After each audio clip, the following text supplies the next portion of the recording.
রাজধানীর বারিধারা ডিপ্লোম্যাটিক জোনে এক পুলিশের গুলিতে নিহত হয়েছেন আরেক পুলিশ। এই ঘটনায় গুলিবিদ্ধ হন আরও দুজন। ঘাতক কনস্টেবল কাউসারের হাতে যে SMT সাবমেশিন গান ছিল সেটি ব্রাজিল থেকে আমদানি করা। কিন্তু কি কারণে এক পুলিশ আরেক পুলিশকে গুলি করলেন আর কি বলছেন পুলিশের ঊর্ধ্বতন কর্মকর্তারা, জানাচ্ছেন SI রাজ। রাজধানীর বারিধারা ডিপ্লোম্যাটিক জোনে ফিলিস্তিন দূতাবাসের সামনে গুলিবিদ্ধ হয়ে মারা যান পুলিশ কনস্টেবল মনিরুল হক। তাকে গুলি করে হত্যা করেন আরেক পুলিশ কনস্টেবল কাউসার আলী। ভিকটিম মনিরুল হক ও ঘাতক কাউসার আলী ফিলিস্তিন দূতাবাসের সামনে পুলিশ বক্সে দায়িত্বরত ছিলেন। এ ঘটনায় আরও দুজন গুলিবিদ্ধ হন।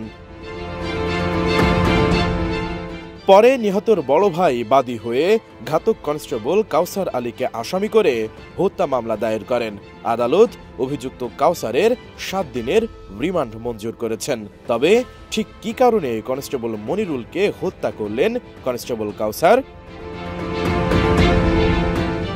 এদিকে তর্কাতর্কির জের ধরে কনস্টেবল কাউসার সহকর্মী মনিরুলকে উদ্দেশ্য করে গুলি ছোড়েন বলে জানিয়েছেন অতিরিক্ত police commissioner doctor Khandakar Mohiuddin.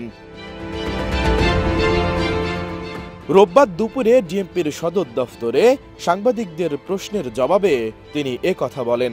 তবে কি নিয়ে তর্ক ও কি কারণে কনস্টেবল কাউসার উত্তেজিত ছিলেন সে বিষয়ে এখনো কিছুই জানাতে পারেনি ঢাকা মহানগর পুলিশ। তদন্ত করে সেটি বের করা হবে বলে জানিয়েছে ডিএমপি। ডিজাইন, এলিগেন্স, বিউটি, সেরা পণ্য সবার জন্য জেভিকো।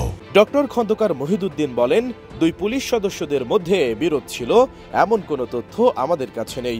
কাউসারের সঙ্গে কথা বলেছি, কিন্তু বিরোধের কোনো তথ্য তার কাছ থেকে পাওয়া যায়নি। পাশাপাশি অভিযুক্ত কাউসারের গত 1-2 মাসের ডিউটি রেকর্ড দেখেছি।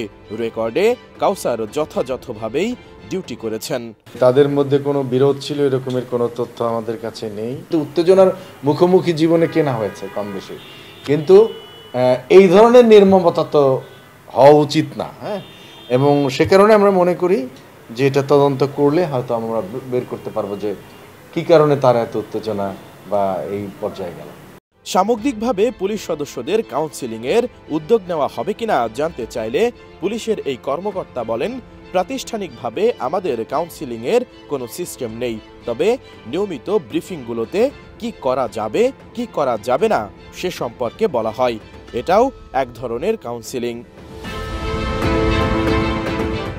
এর আগে শনিবার রাতে রাজধানীর বারিধারায় এ ঘটনা ঘটে। ওই সময় 2 পুলিশ সদস্যই ফিলিস্তিন দূতাবাসের বাইরে অবস্থিত পুলিশ বক্সে দায়িত্ব পালন করছিলেন। এ ঘটনায় জাপান দূতাবাসের গাড়ি চালক সাজ্জাদ হোসেন সহ আরও একজন পথচারী আহত হয়েছেন। পরে তাদেরকে গুলিবিদ্ধ অবস্থায় ইউনাইটেড হাসপাতালে চিকিৎসার জন্য পাঠানো হয়। SI রাজ, ATN নিউজ।